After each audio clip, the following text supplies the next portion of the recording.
शामली से जो घटना निकल कर के सामने आई है उसने सभी को झकझोर कर रख दिया है, लेकिन सवाल यही खड़े हो रहे हैं कि आखिर कब तक महिलाओं को ऐसे ही टारगेट किया जाएगा, कब तक महिलाओं को अपने गुस्से का शिकार बनाया जाएगा। अगर वो महिला है, उसने बिना बुरखा मायके चली गई तो ऐसी क्या गलती हो गई कि उसे मौत के घाट उतार दिया गया। ये तमाम सवाल है, हम यहाँ पे ये सवाल भी कर रहे हैं।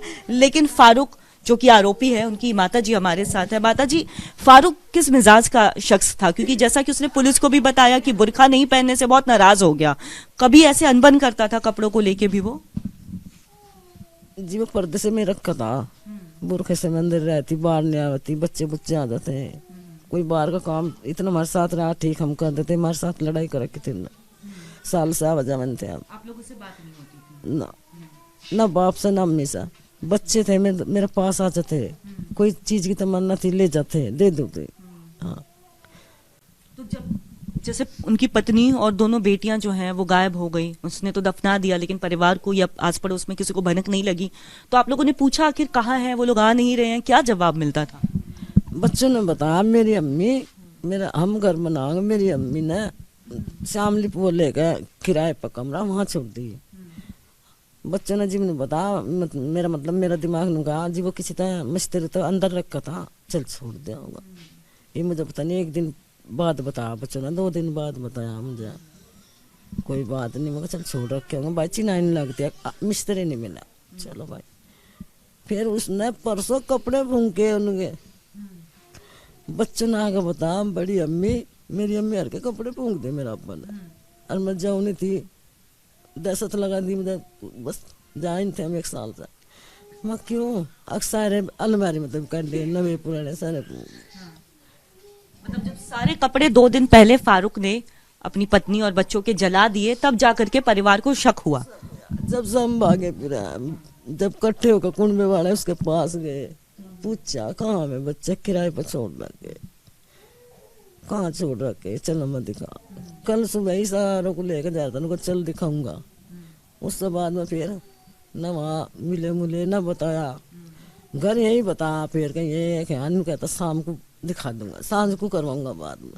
मतलब टालते रहा। हाँ, पूरा दिन सामने सुमली फिर खाए, कोई गांव बता, वहाँ भी सारे 4 मोटरसाइकिल जा रही थी, उनने जी कुछ रास्ता नहीं दिया। फिर परिवार ने उसकी इंतजाम सा करा कुछ, भाई खतरा है दिख के जी बताने ना आई।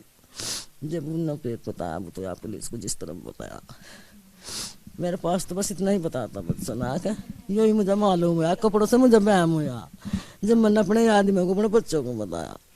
जी मतलब कपड़ों से ही आपको शक हुआ कि आखिर कपड़े क्यों जला रहे, लेकिन उस समय भी फारूक जो है टालते रहा, कहा कि मतलब मैं लेके जाऊंगा। फिर आपने पुलिस में जाके क्या शिकायत की? जी इस बस में घर हूँ, मुझे पता नहीं फिर क्या करा, मर्द आदमी जा रहे थे। हाँ जी। तो क्या पहले लड़ाई झगड़े भी होते थे आपस में फारूक के, उनके पत्नी के या बच्चों को लेके भी वो टोकता रहता था? क्योंकि जैसा कि लोग भी आसपास बता रहे हैं कि थोड़ा सनकी मिजाज का था, बातचीत किसी से नहीं करता था, बना के नहीं रखता था, सबको अपने घर के अंदर, अपने परिवार को बोलता था घर के अंदर ही बने रहो। हाँ, अंदर ही अंदर रहती वहाँ, बस हम नहीं जाते, न बात थी न कुछ, बस बच्चे थे आ जाते चले जा। शादी को कितने साल हो गए? शादी को हो गए 12-13 साल। 12-13 साल।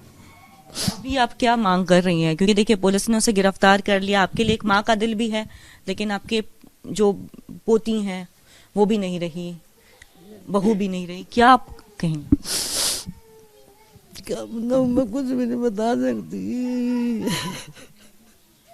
न मैं उसका साथ देती, मेरा तो नाश कर दिया उसने। ये फारूक की माता जी, उनके लिए जाहिर तौर पर बहुत ही कठिन समय है, क्योंकि फारूक जो कि इनका बेटा, जिसने इनकी बहू और 2 जो पोती थी उनकी हत्या कर दी। लेकिन कुछ महिलाएं भी हमारे साथ हैं, हम उनसे भी बात करेंगे। लेकिन फिलहाल जो फारूक की मदर है, उन्होंने यही कहा कि ये वाकई में ये घटना जो है उनसे पूरी तरह से परिवार जो है वो भी स्तब्ध है।